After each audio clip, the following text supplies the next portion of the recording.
3 களிமண் இருந்துச்சான். ஒரு களிமண் குயவனை பார்த்து சொல்லிச்சான், நீர் எனக்கு என்னை ரொம்பலாம் டிஸ்டர்ப் பண்ணக்கூடாது. உடனே குயவன் அப்படி ஒரு 2 தட்டி இப்படி ஒரு 2 தட்டி மீன் மாதிரி செஞ்சு வச்சுட்டான். அடுத்த களிமண்ணை கையில் எடுத்தோன்னே அது சொல்லிச்சா, என்னை அப்படிலாம் இல்லை, ஆனால் ரொம்பவும் கஷ்டப்படுத்திடாதீங்க, கொஞ்சம் கூட வேணா உருவாக்குங்கன்னு சொன்னேன்.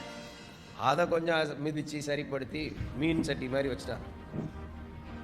அடுத்த ஒரு களிமண் இருந்தான். குயவனே, நான் எதுவுமே சொல்ல மாட்டேன், நீங்கள் என்ன விரும்புகிறீங்களோ அதுதான். ஒப்பு கொடுத்தவொடனே குயவனுக்கு சந்தோஷம் வந்து மிதின்னு மிதிச்சு அடின்னு அடிச்சு தூக்கி போட்டு துவைச்சி திரிகையில் வச்சு சூப்பரான ஒரு அழகான ஃப்ளவர் வாஸ் வைக்கிற பாண்டமாக ரெடி பண்ணான். எல்லாத்தையும் சூட் நல்லா ரெடி பண்ணி மார்க்கெட்டில் கொண்டு வச்சோடனே ஒரு பையன் வந்தானா, 10 ரூபாய்க்கு அந்த மீனை வாங்கிட்டு போனான். போகிற வழியிலே போட்டு உடைச்சிட்டான். இன்னொரு அம்மா வந்துச்சான். அந்த மீன் குழம்பு சட்டியை வாங்கிட்டு போய் அந்த அம்மா குழம்பு வச்சு வீட்டில் ஒரு நாள் கோவம் வரும்போது போட்டு உடைச்சிருச்சான்.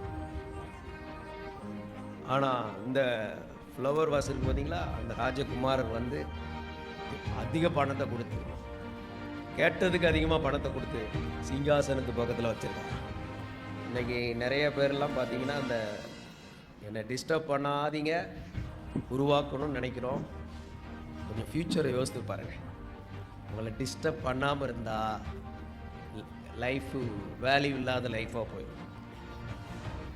நான் முழுசாக ஒப்பு கொடுக்குறேன்னா இன்றைக்கி எப்படி அது அவங்கவுங்க ஜெபம் பண்ணுங்க. நான் விஷயத்தை சொல்லிட்டேன், இனி நீங்கள் எப்படி ஒப்பு கொடுக்கணும் ஒப்பு கொடுங்க.